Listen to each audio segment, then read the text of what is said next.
नमो सिद्धाणं नमो आयर्याणं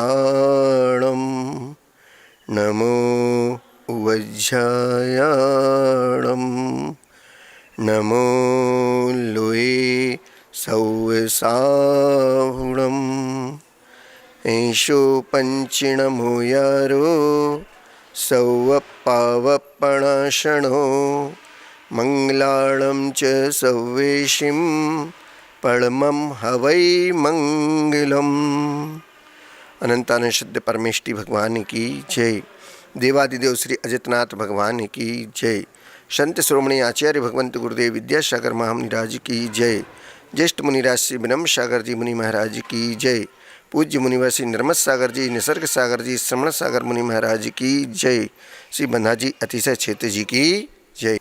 जीवन में चारों ओर देखते हैं तो हमको हर चेहरे पर एक दुख की लकीर दिखाई देती है। कोई भी व्यक्ति सुखी नहीं दिखाई देता है। कोई न कोई दुख उसके जीवन में अवश्य हुआ करता है। मैं सुखी दुखी मैं रंग राव, मेरे धन गोधन प्रभाव। वो सुखी है, दुखी है, रंक यानी गरीब है, राजा है, तो भी ग्रह है, गोधन है, पत्नी, संपत्ति, ऐश्वर्य सब कुछ है, उसके बाद भी वो पूर्णतः सुखी नहीं है। दुखिया सब संसार, ऐसा नानक जी ने कहा है। क्यों? क्योंकि सुख की परिभाषा अगर करते हैं तो इस सृष्टि में दुख ही दुख व्याप्त है। दुख के अलावा और कुछ यहाँ दिखाई नहीं देता है। यहाँ पर दुख के अभाव को ही हम सुख मानेंगे, पर इन दोनों की करनी और कथनी में बहुत अंतर हुआ करता है। स्पष्ट ही है कि संसार में दुखों की प्रधानता है और संसार का मूल जो है वह दुख स्वयं ही है। उसका सुख का तो क्षणिक आभास है, पूर्णतः सुख नहीं है, परंतु संसारी प्राणी उसी को अपना सुख मानकर बैठा है। इसीलिए मैं सुखी दुखी मैं रंक राव। मैं सुखी हूँ, मैं दुखी हूँ, मैं राजा हूँ, मैं रंक हूँ, मेरे धन ग्रह बंगले गाड़ी गोधन इतना हमारा सब कुछ है, उसके बाद भी वह पूर्णतः सुखी नहीं है। क्योंकि जो संसार विषय सुख होता, तीर्थंकर क्यों त्यागे, और काहे को शिव साधन करते, संयम सो अनुरागे।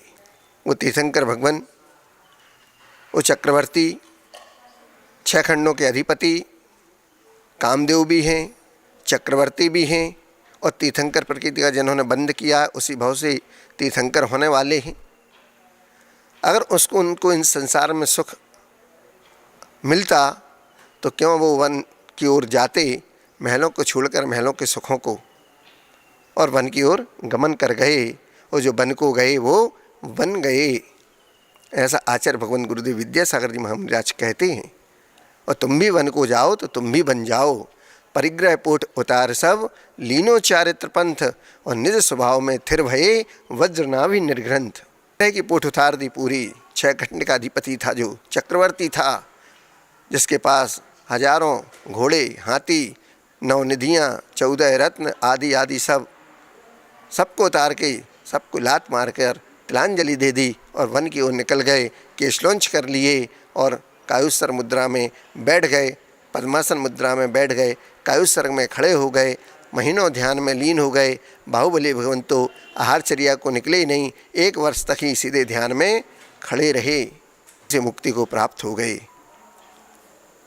ऐसा वह संसार का दुख जिन्होंने जान लिया, देख लिया कि संसार में कोई सुख नहीं है, क्षण मात्र का मात्र सुख आभास है। एक समस्या पूर्ति होती है और दूसरी खड़ी हो जाती है। इसलिए आचार्य भगवंतों ने इस संसार को त्याज्य कहा है, छोड़ने योग्य कहा है।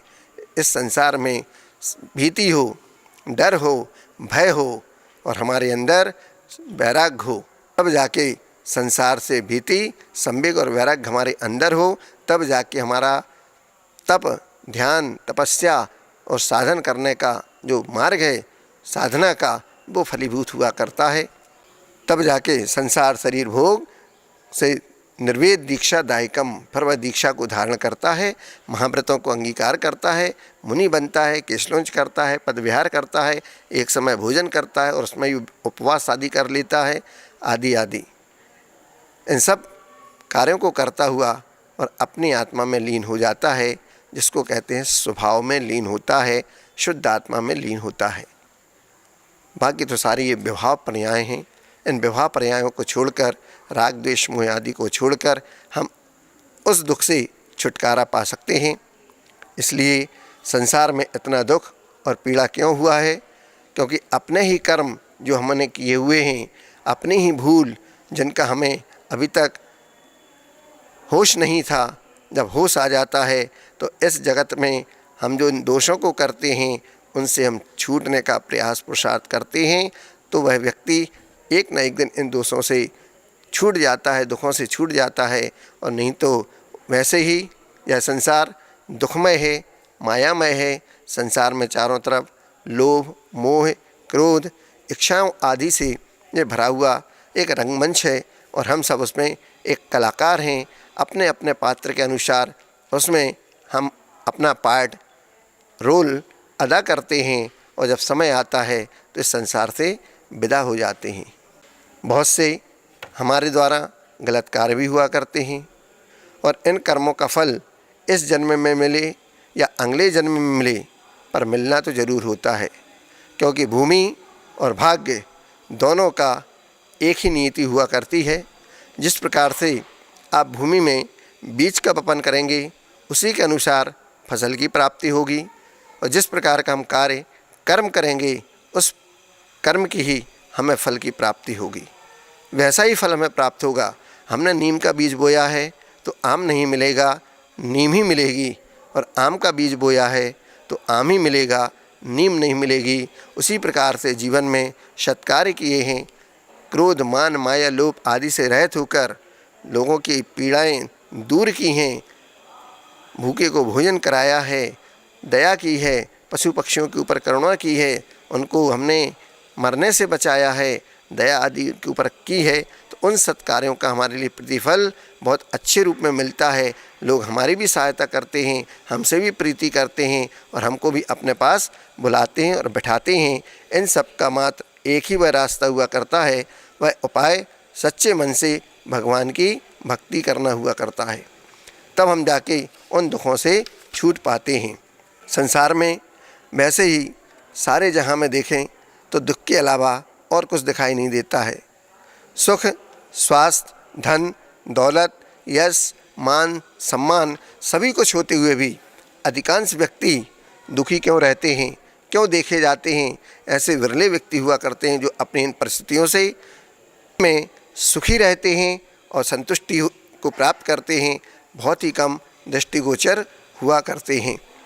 ऐसे व्यक्तियों को देखकर भी नानक जी ने यही भाव व्यक्त किया था कि नानक दुखिया सब संसार, कोई तन दुखी, कोई मन दुखी और कोई धन दुखी देखा। बिहार करते हम लोग, बिहार करते समय रास्ते में बाजार आदि मिलते हैं, तो आचार्य भगवंत गुरुदेव विद्यासागर जी महाराज के साथ एक बार बिहार करते संग जा रहा था कि रास्ते में एक इलेक्ट्रॉनिक्स दुकान पड़ी।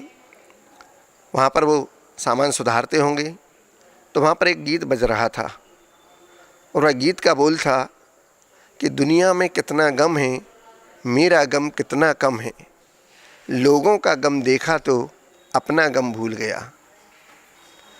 लोगों ने सुना तो थोड़ा सा मुस्करा दिए।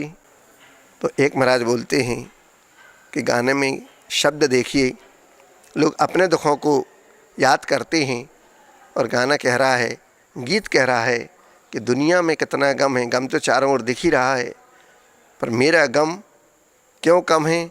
क्योंकि मुझसे ज़्यादा दुखी कोई दूसरा और भी है। मेरे तो केवल शरीर संबंधी कोई रोग है, लेकिन हाथ पैर सही सलामत हैं, लेकिन दूसरे व्यक्ति को तो शारीरिक दुख भी है और उसका हाथ नहीं है या पैर नहीं है, वो विकलांग व्यक्ति है, तो मेरा गम तो उससे ज़्यादा हो गया ना। मेरा गम उससे ज़्यादा नहीं हुआ, मेरा गम तो मेरा अपना है, लेकिन उससे कम है, क्योंकि मेरे तो हाथ पैर सही सलामत हैं, बुखार है ठीक हो जाएगा, उसका पैर कहाँ से आएगा, वो तो अलग हो चुका है शरीर से, वो विकलांग हो गया है। तो ऐसे ही संसार में हम हमेशा अपने दूसरों को देखेंगे। अस्पताल में जाना है, हफ्ते में महीने में एक बार दिखाना है परिवार के लोगों को कि देखो संसार का एक रूप ये भी है। चाहे वर्ण वार्ड हो, चाहे कैंसर का वार्ड हो, और चाहे कोई और वार्ड हो, सारी जगह उन दुखी जीवों को दिखाइए, तब जाके लगता है यह संसार शरीर भोगों से निर्वेद दीक्षादायकम है ना। और सुखी होना ही सर्वत्र जगत का, मनुष्य योनि का सबसे बड़ा ये आपको अवसर प्रदान हुआ है, मिला हुआ है, इसको व्यर्थ में नहीं खो दें हम। ऐसा सबसे पहले उस दुख का कारण क्या है, तो कहते हैं कि धन सुख का प्रधान कारण हुआ करता है। लेकिन सांसारिक दृष्टि से यह बात सर्वथा सत्य तो हो सकती है कि संसार में सुखी रहना है तो सबसे पहले धन आपके पास होना चाहिए, लेकिन दुख का भाव भी स्वाभाविक हुआ करता है, वह सहज रूप से प्राप्त होता है, क्योंकि सुख पाने के लिए उपाय करना होता है, दुख पाने के लिए कोई उपाय नहीं करना पड़ता। दुख तो स्वाभाविक है, वो तो आएगा ही, और इस काल का नाम ही है दुखमा काल।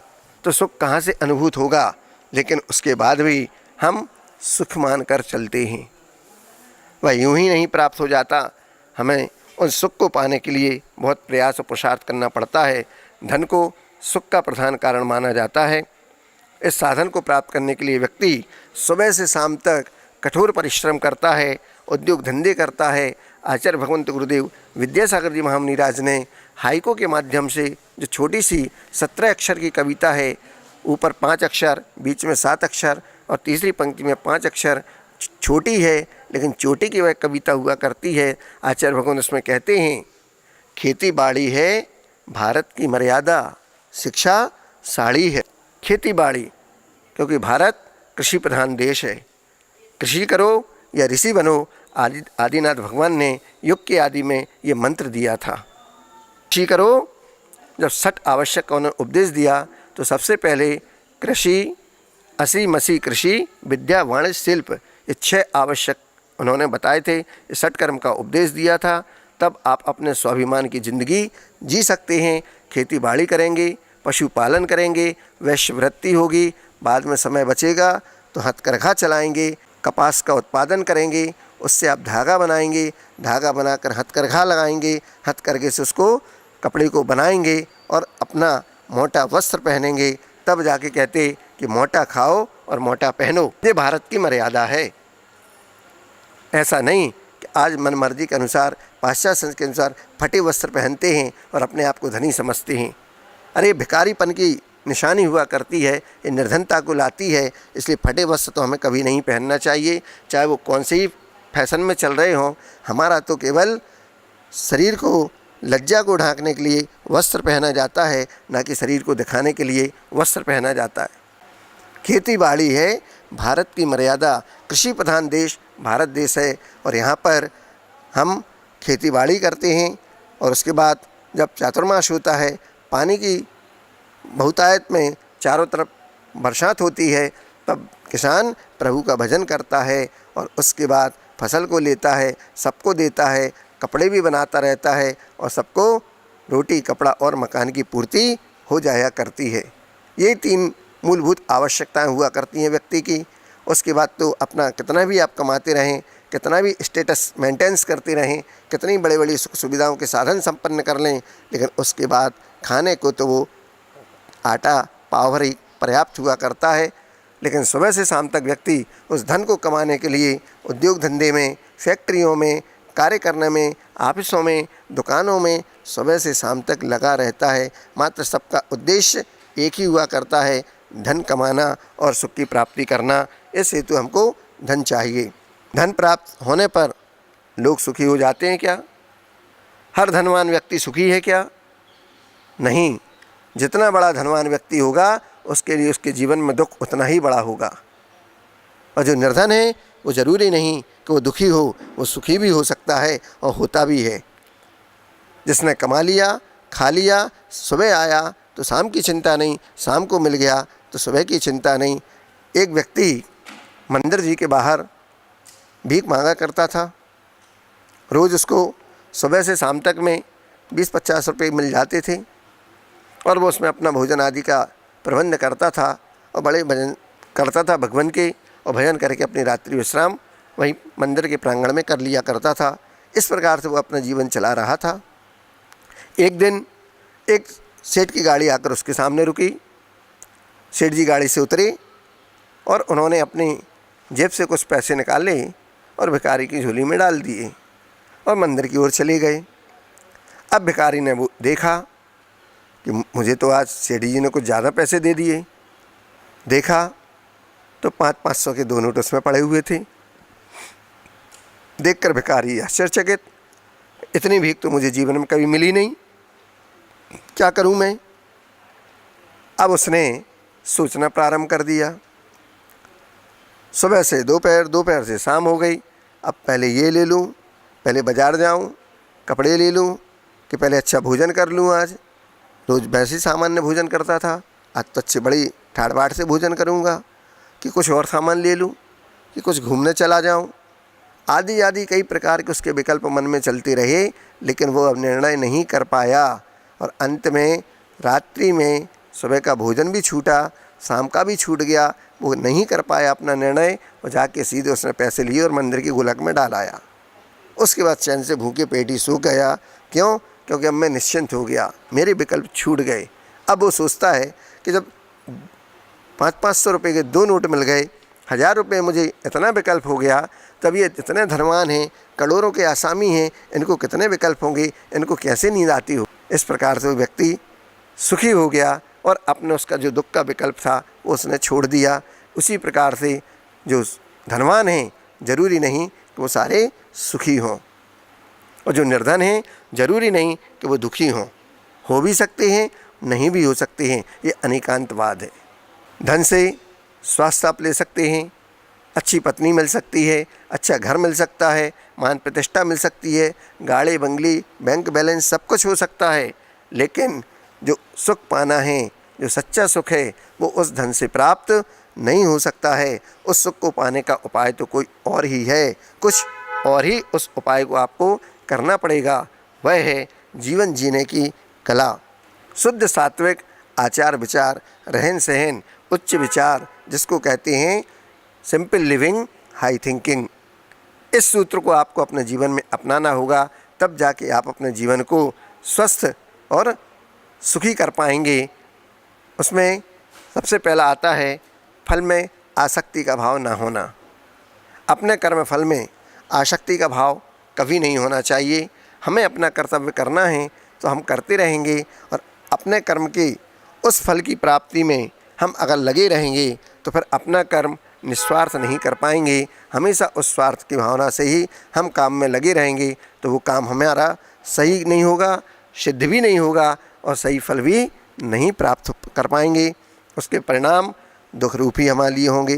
क्योंकि गीता में भी कृष्ण जी ने कहा है कि कर्म करो, कर्म करना ही हमारे हाथ में है, फल देना पाना हमारे हाथ में नहीं है।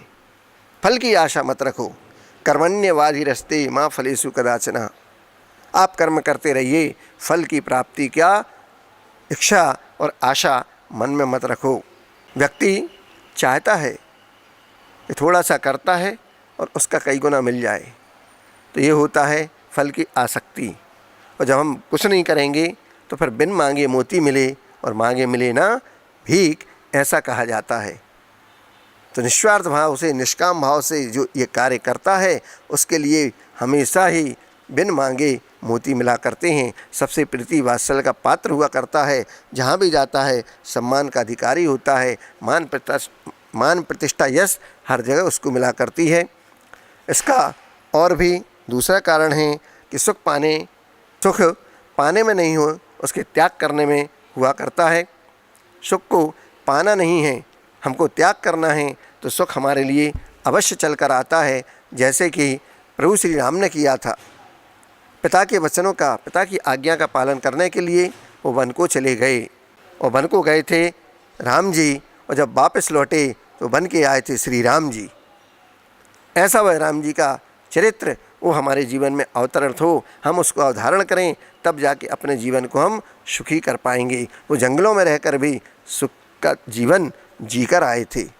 उन्होंने कितने लोगों का उद्धार कर दिया, कितने लोगों को कल्याण के मार्ग पर लगा लिया।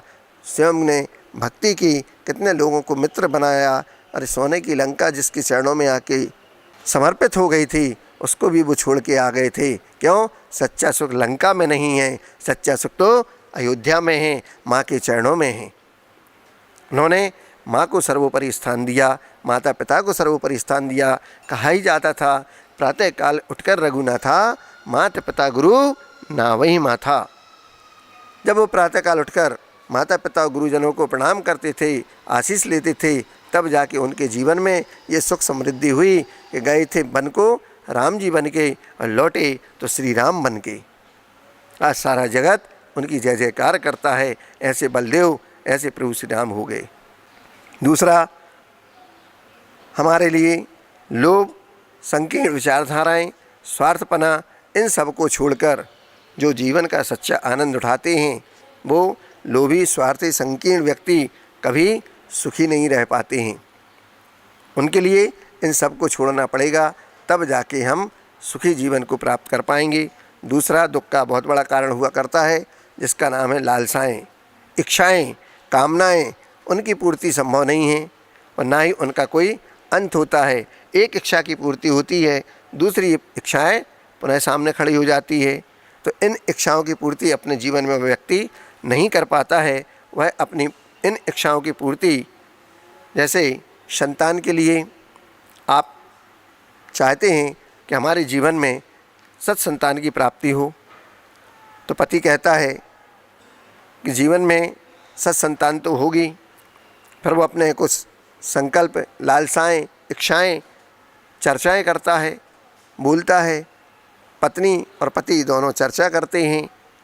पत्नी कहती है बेटे को डॉक्टर बनाएंगे, पति कहता नहीं, उसको तो हम इंजीनियर बनाएंगे। पति का सम्मान सामने आता है, जिसको आप ईगो कहते हैं, मान सामने आ जाता है। मैं बड़ा हूँ, मेरी बात सुनी जाएगी घर में। पत्नी कहती नहीं, मैं गृह लक्ष्मी, मेरी बात सुनी जाएगी घर में। अब दोनों की तू मैं हो गई। पत्नी कहती है बेटे को डॉक्टर बनाना है और पति कहता है नहीं, बेटे को इंजीनियर बनाना है, सीए बनाना है, आदि आदि।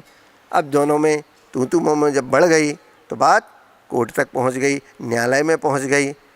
अब वहाँ पर न्यायालय में न्यायाधीश महोदय पूछते हैं, दोनों की जब वकालत होती है, इस तरफ से भी उस तरफ से भी दोनों से प्रश्नों की पौछार वकील पूछते हैं। अंत में निर्णय न्यायाधीश महोदय को देना होता है। तो न्यायाधीश महोदय बोलते हैं कि पहले बेटे से तो पूछ लो कि उसको क्या बनना है। तो बेटे को हाजिर किया जाए। मालूम पड़ा कि अभी तो बेटा संसार में आया ही नहीं है और पहले ही तलाक होने की नौबत आ गई। तो हमने अपनी इच्छाओं को, लालसाओं को बढ़ा कर रखा, महत्वाकांक्षाओं को बढ़ा कर रखा, इसलिए हम दुखी रहते हैं। इसलिए हमें इस प्रकार की कामनाएं भी नहीं करना है। संतान की कामना से भी हमारा मन आकुल व्याकुल होता है, व्यग्र हो जाता है। संतान नहीं होती है तो दुख होता है, उसकी इच्छा के कारण भी उनके अन्य सारे हमारे सुख साधन, सारा जीवन ही निस्सार हो जाता है। ऐसा लगता है कि जब संसार में वंश को बढ़ाने वाला ही कोई संतान हमारी नहीं है तो हमारे जीने का फ़ायदा क्या है। उनको अपना जीवन निस्सार लगने लगता है, संतप्त हो जाता है और वह अपना जीवन, यहाँ तक कि लोग आत्मघात करने को भी उतारू हो जाते हैं। ऐसे परिवार भी हमने देखे, क्योंकि समाज में रहना उनका दूभर हो जाता है। कई प्रकार के लोग उनके बारे में बातें किया करते हैं और जब व्यक्ति पर सहन नहीं होता है तो अंत में वह आत्मघात ही कर लेता है। तो दुखी होने का लालसाएं, इच्छाएं, कामनाएं ये कारण हुआ करते हैं। आचार्य भगवंत कहते हैं इन सब को जीतने का एक ही उपाय मात्र हुआ करता है। उसके लिए सूत्र दिया है, इच्छा निरोधः तपः। इच्छाओं का निरोध करना, इच्छा निरोधस तपः, इच्छाओं का निरोध करना ही तप कहलाता है। और जो इन तप को करता है, 12 प्रकार के तप हुआ करते हैं, 6 अंतरंग 6 बहिरंग। जो इनको तपता है, इच्छाओं को त्याग करता है, मन में संकल्प विकल्पों को तिलांजलि दे देता है और क्षमता भाव से अपने अनासक्ति रूप में उस फलासक्ति का त्याग करके, अनासक्ति का ग्रहण करके सुखी जीवन को जीने का उपाय करता है।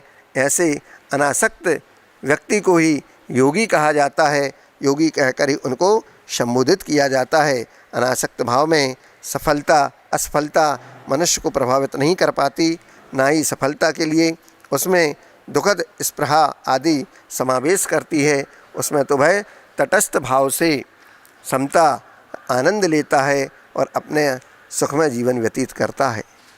निष्कामता जितनी जितनी उसके जीवन में आएगी, इच्छाओं के चक्र से वह जितना बचता जाएगा, उतना उसका जीवन सुखमय होता जाएगा, उसके जीवन में सुख बढ़ता जाएगा। कुल का नाम संतान से ही चलेगा, ऐसा आपका सोच है, बिल्कुल गलत है। संतान का सुख हो या ना हो जीवन में, वंश का नाम तो आगे चलेगा। कुल का नाम वह संतान डुबोने वाली भी हुआ करती है। जैसे रावण, कौरव, कंस, 1 लाख पुत्र 1.25 लाख हाथी, जिनके घर में दिया न बाती, कोई दीपक जलाने वाला भी नहीं बचा। 1 लाख पुत्र थे, 1.25 लाख नाती थे, फिर भी न रावण बचा, न कौरव बचे और न कंस बचा। और सारा परिवार, सारा वंश ही समाप्त हो गया। 1 लाख पुत्र 1.25 लाख हाथी, जिसके घर में दिया न बाती, कुछ नहीं बचा, सारा समाप्त हो गया। कौरव वंश भी गया और कंस का वंश भी गया, रावण का वंश भी गया। चला कौन? जिन्होंने चारित्र को अंगीकार किया, सत्कार्य किया। ऐसे श्री राम जी का नाम आज भी संसार में चल रहा है। वो रहे या ना रहे, नाम सत्कार्यों से चला करता है, पुण्य कार्यों से ही चला करता है। मनुष्य का अपना नाम संतान से नहीं, अपने सत्कर्मों से चला करता है। आज महावीर भगवान का नाम सारे जगत में उन्हीं की अहिंसा से सारे देश को आज़ाद कराने का श्रेय महात्मा गांधी को मिला। क्यों? क्योंकि उन्होंने अहिंसा के बल पर ही इस देश को आज़ाद कराया। और अहिंसा किसने दिया ये सूत्र? तो भगवान महावीर ने। उनका अहिंसा धर्म जियो और जीने दो। ऐसा अहिंसा धर्म का पालन करने वाले हमेशा अपने नाम को स्वर्ण अक्षरों में लिखाकर इस संसार से विदा हो जाते हैं। इस प्रकार संतान गृहस्थियों के लिए भी अनेक चिंताओं का कारण बना करता है। उसमें बच्चों के पालन पोषण में, उनके जीवन विकास के लिए कितने ही उनको प्रलोभन आदि, उनकी दुर्बलताओं के जाल में उनको फंसना पड़ता है। उद्दंड दुष्ट संतान माता पिता का जीवन भी बर्बाद कर देते हैं। आप कुणिक का उदाहरण देख लीजिए। अपने पिता को मारने पहले कारागृह में गया और कारागृह में उनको बंदी करके रखा, हमेशा उनको मारता पीटता था। और जैसे ही वह असलियत को मालूम पड़ा कि पिता तो मुझसे बहुत प्यार करते थे, पिता ने तो मुझे अपने सीने से लगा कर रखा, मेरी सारी गंदगी आदि को साफ़ किया करते थे और मुझे हर समय खुश रखते थे, ऐसे पिता पर मैंने अत्याचार किया, उनके लिए कारागृह में बंद कर दिया। और जिस समय मैं उनको छुड़ाने गया तो मालूम पड़ा कि पिता उनको देखकर और दुखी हो गए कि आके मुझे मारेगा, पीटेगा, और उन्होंने वहीं कारागार में आत्मघात कर लिया। ऐसा वह कुणिक तो पिता मात संतान के द्वारा ही दुखी हो जाते हैं, अपने जीवन को बर्बाद कर लिया करते हैं। इच्छाओं की पूर्ति, आशा, उनकी पूर्ति कैसे की जा सकती है? जितनी चादर उतने पैर पसारें। हमारे जीवन में आमदनी अठन्नी और खर्चा रुपया होगा तो जीवन तो दुखी होगा ही। हाँ, आमदनी रुपया और खर्चा अठाना हो, अठाना बचेगा तो अगला भविष्य आपका सुखमय भी होगा और आप वर्तमान में भी सुख का अनुभव कर पाएंगे। लेकिन नहीं हो पाता है। हमारी आकांक्षाएं, हमारी इच्छाएं बहुत बलवती हुआ करती हैं और एक इच्छा पूरी होती है और दूसरी सामने खड़ी होती है। परिस्थिति से भी हम सामंजस्य बना के रखें, नहीं हो पाती है वह सामंजस्य तो हम दुखी हो जाते हैं। नहीं होने पर बड़े आदमी को देखकर हमें उनके जैसे बनने के भाव होते हैं। योग्यता भी नहीं है, क्षमता भी नहीं है, कामना करना तो बुरी बात नहीं है, लेकिन उनके अनुरूप कल्पना हम कर लेते हैं, पुरुषार्थ करते नहीं हैं तो दुखी रहते हैं। सुखी चाहते हो, सुखी बनना चाहते हो तो अपनी चादर के अनुसार ही अपने पैर को फैलाना चाहिए, पसारना चाहिए। ये कहावत है, उससे अधिक महत्वाकांक्षाओं का त्याग नहीं कर पाएंगे तो फिर आप दुखी रहेंगे। मनुष्य का विकास क्रमशः होता है, कामनाओं के बल से ऊपर नहीं उठता है। एक सीढ़ी पर चढ़ के दूसरी सीढ़ी, दूसरी को तीसरी करके ही आप ऊपर पहुंचते हैं। एकदम छलांग लगा के नीचे से ऊपर छत पर नहीं पहुंचा जा सकता है। इसलिए आप तारे तोड़कर आसमान से लाने का प्रयास, दुस्साहस करने का अर्थ यही हुआ करता है कि दुखों को आमंत्रित करना होता है। मान मर्यादा का उल्लंघन, सुख के आधार पर साधन पाकर उनका भोग अनियंत्रित हो जाता है तो वो भी हमारे दुख का कारण बन जाते हैं। धन, संतान, पत्नी, बंगला, मोटर, पद प्रतिष्ठा आदि सब कुछ मिल गया और करते हुए हमारी रट लगी और हम फिर भी दुखी बने रहे। हमारे पास धन तो आया नहीं। सेठ जी सुबह से शाम तक धन धन धन की रट लगाते लगे रहे, पुरुषार्थ करते रहे और शाम को खबर आ गई कि सेठ जी जो धन धन धन करते रहते थे, आज शाम को उनका हो गया निधन। अब धन भी पड़ा रहेगा, बंगला, गाड़ी, मोटर सब पड़ा रहा और सेठ जी तो यहाँ से विदा हो गए। अब क्या करेंगे उस धन संपदा का? उस धन संपदा का कोई मूल्य नहीं रहा, क्योंकि भोगने वाला व्यक्ति ही यहाँ से चला गया। संसार में गृहस्थी जैसा सुख तो कभी नहीं मिला, किसी को नहीं मिला। यदि इसका भोग मर्यादा में रहकर करेंगे तो स्वास्थ्यवर्धक आदि, और यदि भोग मर्यादा का त्याग करके रहेंगे तो फिर आपका जीवन अस्वस्थ, शोकमय और बहु संतान के साथ दुख देने वाला बन जाएगा। आपको इन सब की फलाशक्ति को छोड़कर केवल अपने जीवन में भगवान की प्रवृत्ति ने जो कुछ दिया या प्रकृति ने जो दिया, जो नियम बनाए हैं, हमें उन मर्यादाओं में रहकर भोग भोगते हुए और त्याग करते हुए हम अपने जीवन को आनंदमय बनाते हैं। ठीक उसी प्रकार अपने जीवन को संतोष धारण कराकर आगे के लिए प्रयत्न किया जाता है। अपनी इच्छाओं को, उस फल की आसक्ति को छोड़कर अपना पावन कर्तव्य हम करते जाएं और इस नियम का पालन करते जाएं कि दुख में दुखी ना हो और सुख में सुखी ना हो। दोनों में क्षमता भाव को धारण करें और अपने जीवन को आनंदमय और सुखमय बनाते हुए इस नियम का पालन करें। वे ही सदा सुखी रहते हैं। जो इनकी उपेक्षा करते हैं वे दुखी रहते हैं। इसलिए उपेक्षा ना करते हुए अपने जीवन में उन नियमों को पालन करें। अपनी इच्छाओं का, अपनी महत्वाकांक्षाओं का त्याग करें।